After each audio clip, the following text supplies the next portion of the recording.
नमस्कार दोस्तों। आज फिल्म जगत से एक ऐसी खबर आई है जिसने हर सिने प्रेमी के दिल को तोड़ दिया है। वो शख्स जिसकी मुस्कान ने हमें बरसों तक हंसाया, वो अभिनेता जिसने हर किरदार को अपनी आत्मा से जिया, असरानी साहब अब इस दुनिया में नहीं रहे। उनके जाने से ऐसा लगता है मानो फिल्मों से हंसी ही रूठ गई हो।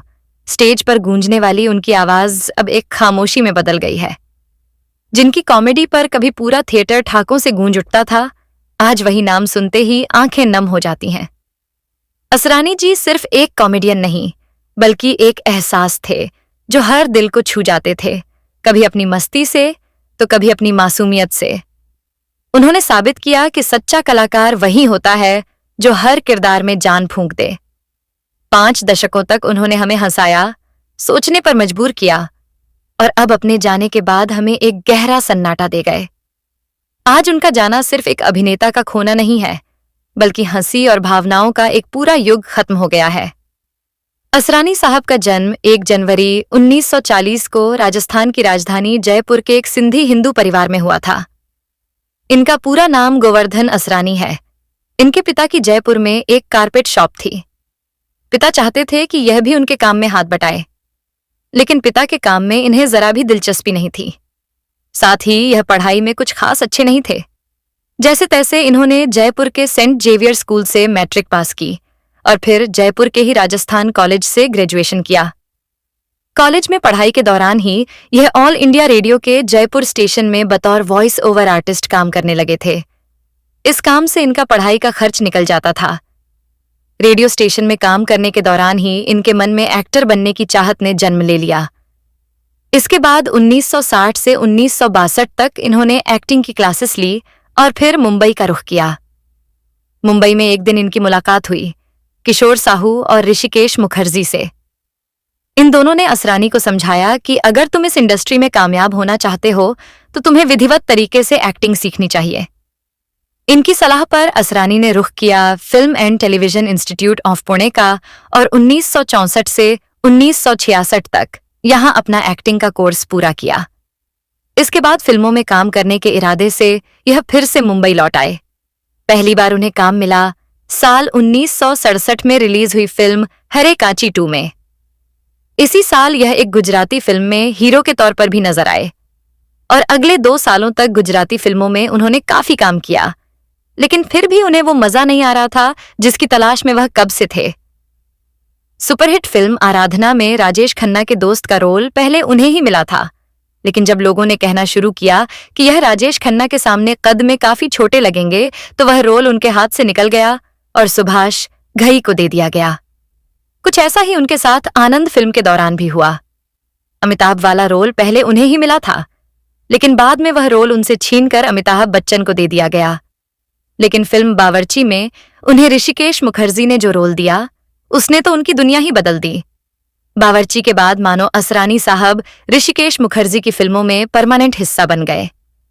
ऋषिकेश दा की फिल्म नमक हराम में इन्होंने बड़ा ही शानदार काम किया था। अब तक असरानी साहब अभिनय की दुनिया का एक बड़ा नाम बन चुके थे। गुलजार साहब ने अपनी पहली डायरेक्टरियल फिल्म मेरे अपने में इन्हें काम दिया और उसके बाद परिचय में भी यह नजर आए। असरानी साहब उन चंद बॉलीवुड कलाकारों में से एक थे जो अपने दौर के 2 बड़े सुपरस्टार्स के गहरे दोस्त रहे, राजेश खन्ना और अमिताभ बच्चन। और यह जानकर कोई हैरानी नहीं कि बाद में इन दोनों सितारों के बीच में कितनी ज्यादा तकलीफें आईं। अगर असल करियर की प्रमुख फिल्मों की बात करें तो असरानी साहब अनामिका, अभिमान, चुपके चुपके, छोटी सी बात, मिली, आलाप, तपस्या, पति पत्नी और नालायक, तकदीरवाला, दूल्हे राजा, बड़े मियाँ छोटे मियाँ, हेरा फेरी, गरम मसाला और दीवाने हुए पागल जैसी 200 से भी ज्यादा फिल्मों में नजर आ चुके हैं। असरानी साहब ने सिर्फ अभिनय ही नहीं किया, बल्कि कुछ फिल्मों में गाने भी गाए। ऋषिकेश दा की फिल्म आलाप में इन्होंने 2 गाने गाए थे। वहीं 1978 में रिलीज हुई फिल्म फूल खिले है गुलशन गुलशन में भी उन्होंने एक गाना गाया था। असरानी साहब ने फिल्मों का डायरेक्शन भी किया। सबसे पहले उन्होंने एक गुजराती फिल्म डायरेक्ट की जो 1974 में रिलीज हुई। इसका नाम था अहमदाबाद 9 रिक्शा वाले। इसके बाद 1977 में उन्होंने पहली हिंदी फिल्म डायरेक्ट की जिसका नाम था चला मुरारी हीरो बनने, जिसमें उन्होंने खुद भी एक्टिंग की। 2 सालों के बाद यानी 1969 में उन्होंने सलाम मेम साहब नाम की फिल्म डायरेक्ट की। यह भी एक कॉमेडी ड्रामा फिल्म थी और इसमें वह खुद भी नजर आए। अगले साल यानी 1980 में रिलीज हुई हम नहीं सुधरके का डायरेक्शन भी असरानी ने किया और इसमें वह एक्टर 1993 में रिलीज हुई फिल्म दिल ही तो है का डायरेक्शन भी उन्होंने किया। इस फिल्म में जैकी श्रॉफ, दिव्या भारती और शिल्पा शिरोडकर लीड भूमिकाओं में थे। इस फिल्म में असरानी साहब ने अभिनय नहीं किया था। हालांकि इससे जुड़े एक किस्से की बात करें तो अमिताभ बच्चन, धर्मेंद्र और अन्य अभिनेताओं की फिल्म शोले में जेलर का किरदार निभाकर लोकप्रिय हुए। चरित्र अभिनेता असरानी यानी गोवर्धन असरानी को शुरू के दिनों में काफी संघर्ष करना पड़ा। वे हिंदी सिनेमा के प्रसिद्ध निर्देशक ऋषिकेश मुखर्जी के पीछे सालों तक इसलिए लगे रहे कि उन्हें कोई काम मिल जाए, लेकिन शुरुआत में उन्हें काम नहीं मिलता था। एक बार जब ऋषिकेश मुखर्जी जया भादुरी की तलाश में असरानी साहब के पास आए तो असरानी ने खुद ही काम मांगना शुरू कर दिया। इस दिलचस्प किस्से का जिक्र उन्होंने एक इंटरव्यू शो में किया था। दरअसल असरानी ने जिस फिल्म इंस्टीट्यूट से एक्टिंग सीखी थी, उसी इंस्टीट्यूट में वह जीविका के लिए इंस्ट्रक्टर का काम भी करते थे। ऋषिकेश मुखर्जी उस फिल्म इंस्टीट्यूट में लेक्चरर के तौर पर आते थे। असरानी ने बताया कि जब ऋषिकेश मुखर्जी आते थे तो उन्होंने सोचा कि इनके पीछे पड़ना चाहिए। मैं उनसे बॉम्बे में भी मिलता रहा। 1.5-2 साल हो गए और वह कहते थे कि फिल्मों में मुझे काम देंगे। असरानी ने सोचा 2.5 साल हो गए, कुछ करता तो है नहीं ये आदमी। एक दिन असरानी ने देखा कि जीप में ऋषिकेश मुखर्जी आ रहे हैं, गुलजार साहब और कई लोगों के साथ। उन्हें बुलाया गया और असरानी भागते हुए पहुंचे। उन्होंने सोचा कि आज तो उनकी किस्मत खुल गई। ऋषिकेश मुखर्जी ने उन्हें सबसे मिलाया तो असरानी को लगा कि रोल उन्हें ऑफर किया जाएगा, लेकिन तब मुखर्जी ने उनका भ्रम तोड़ दिया। असरानी ने बताया कि उन्होंने कहा ही नहीं, मैं तो तुम्हें रोल दूंगा ही। पहले यह बताओ, यहां कोई जया भादुरी नाम की लड़की है?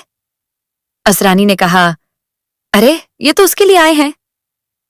असरानी ने उन्हें जया भादुरी से मिलाया। ऋषिकेश मुखर्जी जया से मिले और फिल्म के लिए उनसे बात करने लगे। असरानी ने तब गुलजार से पूछा तो उन्हें पता चला कि मुखर्जी एक फिल्म गुड्डी बना रहे थे और उसी के लिए आए थे। गुलजार ने बताया कि फिल्म में एक गांव के लड़के का छोटा रोल है। इसके बाद असरानी फिर ऋषिकेश मुखर्जी के पास जाकर रोल मांगने लगे। मुखर्जी ने उन्हें उस वक्त टाल दिया, लेकिन बाद में जब जया भादुरी को फिल्म के लिए चुना गया तो असरानी को भी वही छोटा रोल मिल गया। फिल्म सुपरहिट रही और जया भादुरी का फिल्मी सफर भी शुरू हो गया। साथ ही असरानी को भी पहचान मिली। असरानी के करियर की कुछ लोकप्रिय फिल्में हैं बावर्ची, चुपके चुपके, छोटी सी बात, नमक हराम, स्वर्ग से सुंदर, मिली, अंखियों से गोली मारे आदि। बात करें डायरेक्टर के रूप में तो उनकी आखिरी फिल्म थी उड़ान, जिसमें सैफ अली खान स्टारर थे और असरानी ने बाबा श्री 108 का किरदार निभाया। असरानी ने वेब सीरीज में भी काम किया है। वे लोकप्रिय वेब सीरीज परमानेंट रूममेट्स में नजर आ चुके हैं। साथ ही टीवी के लोकप्रिय कॉमेडी शो पार्टनर्स ट्रबल में गई डबल में भी दिखाई दिए। असरानी साहब की निजी जिंदगी की बात करें तो उन्होंने एक्ट्रेस मंजू बंसल से शादी की थी। मंजू बंसल और असरानी ने कई फिल्मों में साथ काम किया। इस जोड़ी की मोहब्बत परवान चढ़ी और शादी के बाद उन्होंने तपस्या, चांदी सोना, जाने बहार, जुर्माना लायक, सरकारी मेहमान और चोर सिपाही जैसी फिल्मों में साथ काम किया। इनका एक बेटा भी है, नवीन असरानी, जो अहमदाबाद में डेंटिस्ट हैं। बात अगर असरानी साहब को मिले अवार्ड्स की करें तो पहली बार उन्हें 1973 में फिल्म आज की ताजा खबर के लिए film fair best supporting actor award मिला था। हालांकि उससे 1 साल पहले यानी 1976 में फिल्म अनहोनी के लिए उन्हें शमा सुषमा अवार्ड फॉर बेस्ट कॉमेडियन मिल चुका था। इसके बाद 1977 में उन्हें फिल्म बालिका वधू के लिए भी film fair best supporting actor award से सम्मानित किया गया। असरानी साहब कई बार अन्य अवार्ड्स के लिए भी नॉमिनेट हुए और हमेशा अपनी बेहतरीन एक्टिंग के लिए सराहे गए। लंबे करियर के दौरान उन्होंने अपनी मेहनत से एक अच्छा खासा नाम और दौलत कमाई। अगर बात करें उनकी संपत्ति की तो रिपोर्ट्स के अनुसार असरानी जी की कुल संपत्ति करीब $6 मिलियन यानी लगभग 50 से 60 करोड़ रुपए के बीच बताई जाती है। अब बात करें उनके घर की, तो मुंबई के जुहू इलाके में उनका शानदार फ्लैट था, जहां से वे अक्सर अपने पुराने दोस्तों और फैंस से मुलाकात किया करते थे। जुहू का ये इलाका बॉलीवुड सितारों का ठिकाना माना जाता है और असरानी जी का घर भी उतना ही खूबसूरत और क्लासिक था जितनी उनकी पर्सनालिटी खुद थी। अब बात करें कार कलेक्शन की, तो असरानी जी को सादगी भरा जीवन पसंद था, लेकिन फिर भी उनके गैराज में ऑडी Q7 और होंडा सिटी जैसी गाड़ियां मौजूद थीं। उनके मुताबिक शोहरत बड़ी चीज है, लेकिन असली सुकून सादगी में है, और शायद यही बात उन्हें बाकियों से अलग बनाती थी। दोस्तों, असरानी साहब अब हमारे बीच नहीं हैं, लेकिन उन्होंने जो हंसी, जो किरदार और जो यादें हमें दी हैं, वो हमेशा हमारे दिलों में जिंदा रहेंगी। उनका जीवन इस बात की मिसाल है कि सच्ची संपत्ति बैंक बैलेंस नहीं, बल्कि वो प्यार है जो लोग दिल से आपको देते हैं। असरानी जी को हमारी श्रद्धांजलि। तो दोस्तों, ये थी असरानी साहब के बारे में कुछ खास बातें। एक ऐसे कलाकार की कहानी जिसने हंसी को भी इज्जत दिलाई और अभिनय को एक नई पहचान दी। अगर आपको ये वीडियो पसंद आया हो तो इसे लाइक करें, शेयर करें और हमारे YouTube चैनल स्टार मनोहर राठौर को सब्सक्राइब करना बिल्कुल न भूलें, क्योंकि हम ऐसे ही सच्चे, भावनात्मक और दिल छू जाने वाले किस्से आप तक लाते रहते हैं। मिलते हैं अगले वीडियो में। तब तक के लिए नमस्कार और जय हिंद।